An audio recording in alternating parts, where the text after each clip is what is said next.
Valerie stared in disbelief as the crew from her homeowners association began digging up the fence that had stood on her property for over a decade. This was more than a simple boundary dispute. The fence was the only thing separating her land from the state park next door. As the workers continued their destruction, Valerie knew she had to act fast before the consequences became irreversible. Valerie rushed out of her house, heart pounding. "What do you think you're doing?" she shouted at the crew supervisor. "That fence has been there since before I even bought this house." The supervisor paused, wiping the sweat from his brow. "Ma'am, we've received orders from the HOA board to relocate the fence. Apparently, it's encroaching on state land." Valerie shook her head in disbelief. "That's impossible. I have the surveys to prove this is my property. Look, I'm just following orders. If you have an issue, you'll need to take it up with the board." The supervisor motioned for the crew to continue their work. Valerie felt a surge of panic. The fence wasn't just a boundary marker. It was the only thing preventing the local wildlife from wandering onto her property. If they removed it, the consequences could be catastrophic. "Please, you have to stop," Valerie pleaded. "I'm telling you, that fence is the only thing keeping the animals from getting onto my land. If you take it down, who knows what kind of damage they could do." The supervisor sighed. "Ma'am, I understand your concern, but my hands are tied. The HOA has made their decision." Valerie racked her brain, desperate to find a way to stop them. "Wait. What if I can prove the fence is on my property? Will you reconsider then?" The supervisor paused, considering her request. "All right, I'll give you 24 hours to get that documentation. But after that, we have to proceed with the relocation, whether you have it or not." Valerie nodded, relief washing over her. "Thank you, I really appreciate it." She hurried back into the house, already planning her next move. As she rifled through her files, Valerie's mind raced. The fence had been there for over a decade. How could the HOA suddenly claim it was encroaching on state land? Something wasn't adding up. She needed to get to the bottom of this before the crew returned tomorrow. Valerie started making calls, determined to uncover the truth before it was too late. If the HOA was lying about the fence's location, she had to find out why. The stakes were too high to let them win this battle. Valerie spent the next few hours frantically searching through her paperwork, trying to find the evidence she needed to stop the HOA. As she pored over the documents, a sinking feeling grew in the pit of her stomach. "The surveys all show the fence is on my property," she muttered to herself. "How could the HOA claim it's on state land?" Just then, Valerie's phone rang. It was her neighbor, Jill, sounding frantic. "Valerie, did you hear what's going on?" Jill asked. "The HOA is telling everyone the fence has to come down because it's encroaching on the state park." Valerie took a deep breath. "I know, Jill. They showed up this morning to start tearing it down. I've got 24 hours to prove the fence is on my land, or they're going to move forward with it." Jill's voice dropped to a whisper. "Valerie, I think I know what's really going on. Remember how the county was talking about expanding the park boundary a few years ago?" Valerie felt a chill run down her spine. "You don't think?" "I do," Jill interrupted. "I think the HOA is in cahoots with the county to claim that fence is on state land, so they can take over your property and add it to the park." Valerie's head was spinning. But why would they do that? What could they possibly gain? Jill sighed. "Money, Valerie. The county probably offered the HOA a hefty sum to make this happen, so they can expand the park without having to buy the land outright." Valerie's hands clenched into fists. Those sneaky bastards. Well, they're not getting my property without a fight. She hung up the phone and immediately began making more calls, determined to uncover the truth before the 24-hour deadline was up. If Jill was right, and the HOA was in cahoots with the county, Valerie knew she had to act fast to save her home. As the sun began to set, Valerie finally found the clue she was looking for. an old county map that clearly showed the fence was on her side of the property line. With this evidence in hand, she headed back outside, ready to confront the HOA once and for all. The next morning, Valerie arrived at the property just as the HOA crew was preparing to resume their work. She marched up to the supervisor, the old county map clutched in her hand. "I've got the proof you need," Valerie said, her voice trembling with a mix of anger and determination. "This map shows the fence is clearly on my side of the property line." The supervisor glanced at the map, his brow furrowing. "Ma'am, I'm not sure what to make of this. The HOA has been adamant that the fence is encroaching on state land." Valerie leaned in, her eyes narrowed. "I think you and the HOA board are both lying. This isn't about the fence at all, is it? It's about the county offering you a deal to hand over my property so they can expand the park." The supervisor's face paled. I don't know what you're talking about," he stammered. "Don't play dumb with me," Valerie spat. "I've got a neighbor who's been keeping an eye on this whole situation, and she's put the pieces together. You're all in cahoots, aren't you?" The supervisor shifted uncomfortably, avoiding Valerie's gaze. "Look, I'm just following orders from the board. If you have a problem with their decision, you'll need to take it up with them." Valerie shook her head in disgust. "Oh, I plan to. And I'm not going down without a fight. This is my property, and I'm not letting you or the HOA or the county take it from me." She turned and stormed off, her mind racing with a plan of attack. If the HOA and the county were working together to steal her land, she knew she needed to act fast. She couldn't rely on the system to protect her. She would have to take matters into her own hands. Valerie spent the rest of the day making phone calls, reaching out to local politicians, environmental groups, and even the media. She was determined to expose the corruption and put a stop to the HOA's plans before it was too late. As the sun began to set, Valerie stood outside her home, the county map still clutched in her hand. She knew the next 24 hours would be a battle, but she was ready to fight for what was rightfully hers. This wasn't just about a fence. It was about protecting her home, her land, and her way of life. The next morning, Valerie arrived at the fence to find the HOA crew waiting, the supervisor standing with his arms crossed. "Ma'am, I'm afraid I can't stop the relocation project," he said. "The HOA board has made their decision, and they're adamant that the fence is on state land." Valerie held up the county map, her eyes blazing with determination. "I've got proof that this fence is on my property. You can't just ignore that." The supervisor sighed. "Look, I understand you're upset, but the HOA is paying me to do a job. Unless you can get them to change their minds, I'm going to have to proceed." Valerie shook her head. "I won't let you do this. This fence is the only thing keeping the wildlife from my land, and if you take it down, the consequences could be disastrous." The supervisor held up his hand. "I'm sorry, ma'am, but my hands are tied. If you want to stop this, you'll have to take it up with the HOA board." Valerie gritted her teeth, her mind racing. She knew she couldn't let the HOA get away with this, but she also knew that confronting the board directly might not be enough. She needed to find a way to expose their corruption and put a stop to their plans once and for all. As the crew began to work, Valerie stepped in front of the machinery, her body shielding the fence. "I'm not moving," she said, her voice firm. "You'll have to go through me to take down this fence." The supervisor sighed.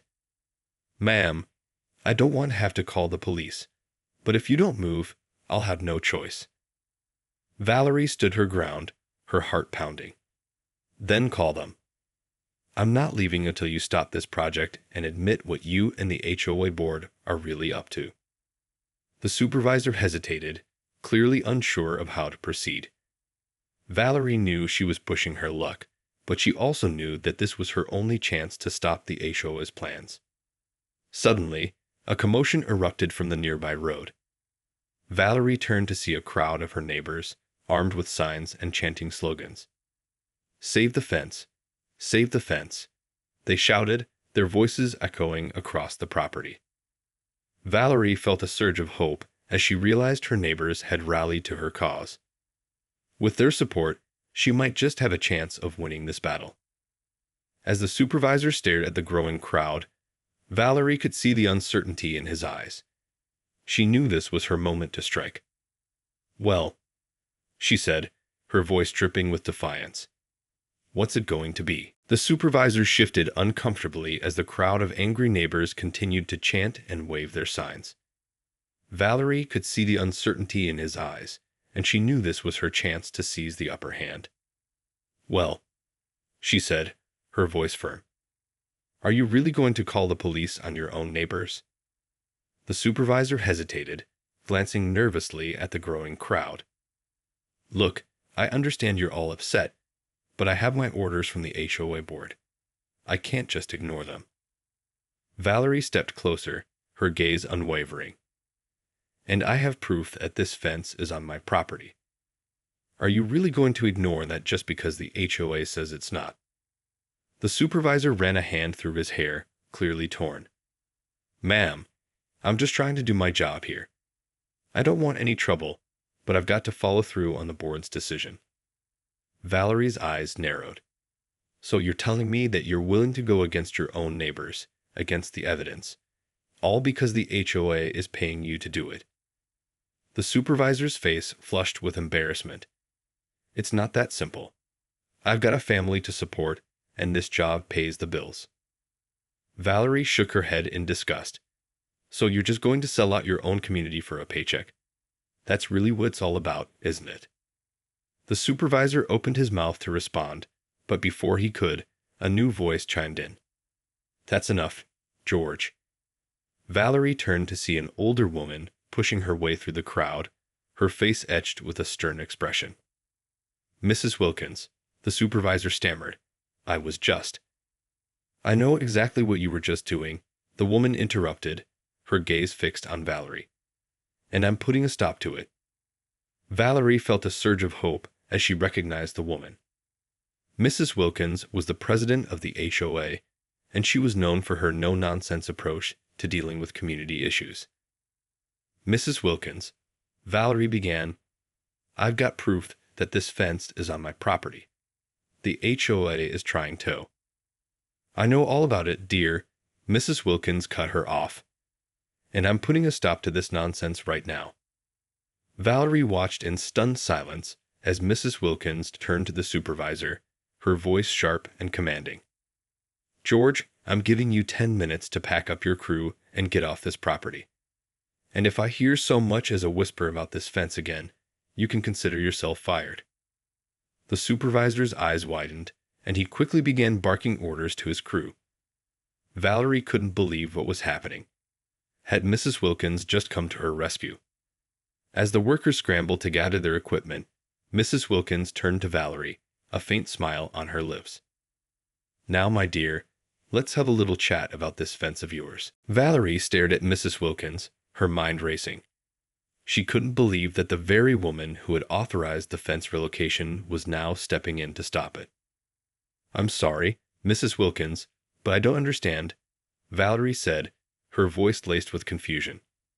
"Why are you doing this?" Mrs. Wilkins sighed and gestured for Valerie to follow her. "Come, my dear, let's have a chat.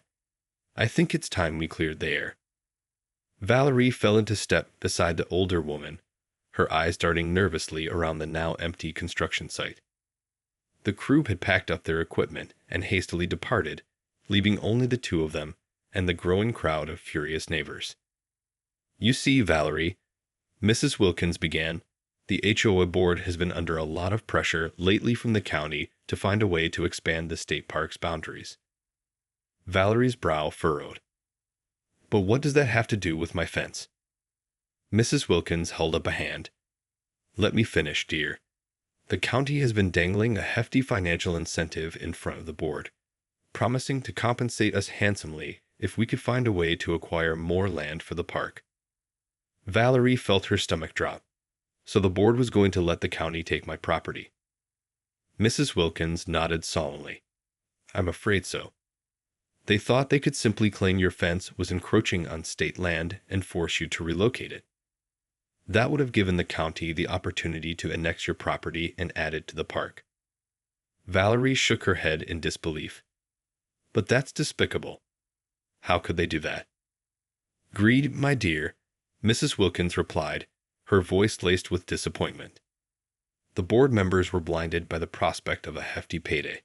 They didn't care about the consequences for the community. Valerie clenched her fists, anger coursing through her veins. So why are you stopping them now? Mrs. Wilkins placed a hand on Valerie's arm. Because it's the right thing to do. I may be the HOA president, but I'm also a member of this community. I couldn't in good conscience allow them to steal your property and destroy the delicate balance of our neighborhood. Valerie felt a surge of gratitude for the older woman. Thank you, Mrs. Wilkins. I don't know what I would have done if you hadn't stepped in. Mrs. Wilkins smiled warmly. Think nothing of it, my dear. Now, let's go have a little chat with the rest of the board and see if we can't put a stop to this nonsense once and for all. Valerie nodded, her determination renewed. With Mrs. Wilkins on her side, she knew she had a fighting chance of protecting her home and the delicate ecosystem that surrounded it. Valerie followed Mrs. Wilkins into the HOA's community center, where the rest of the board members were gathered. The atmosphere in the room was tense, and Valerie could feel the weight of their eyes upon her as she entered. What is the meaning of this, Edith? One of the board members, a middle-aged man named Mr. Fitzgerald, demanded. Why have you called an emergency meeting? Mrs. Wilkins' voice was calm and steady as she addressed the group. I've called this meeting to discuss the issue with Mrs. Connolly's fence. It seems there has been a grave misunderstanding, and I believe we need to reconsider our position on this matter. Mr. Fitzgerald scoffed. Misunderstanding?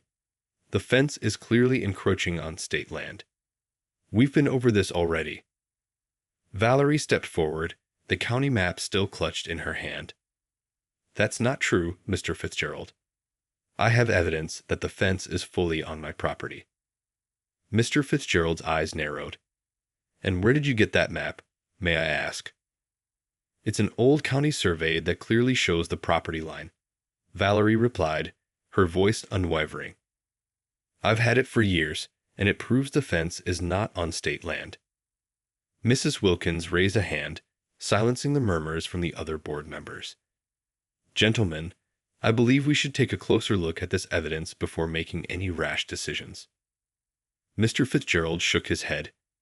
Edith, you can't be serious. We've already made our decision, and the county is expecting us to follow through. That's where you're wrong, Mr. Fitzgerald, Mrs. Wilkins said, her voice sharp. I've spoken with the county, and they have no interest in acquiring Mrs. Connolly's property. This was your own initiative, driven by greed and a desire for personal gain. The room erupted in a cacophony of voices as the other board members protested. Valerie watched in stunned silence as Mrs. Wilkins stood her ground, her unwavering gaze commanding the attention of the room. Enough, Mrs. Wilkins shouted, silencing the group. I will not stand by and allow this community to be exploited for the sake of your own personal interests. The fence stays, and Mrs. Connolly's property remains under her ownership. Is that understood? The board members exchanged uneasy glances, their faces etched with a mixture of anger and defeat. Valerie felt a surge of gratitude towards Mrs. Wilkins, amazed at the woman's unwavering sense of justice. As the meeting adjourned, Valerie approached Mrs. Wilkins, her eyes shining with tears of relief.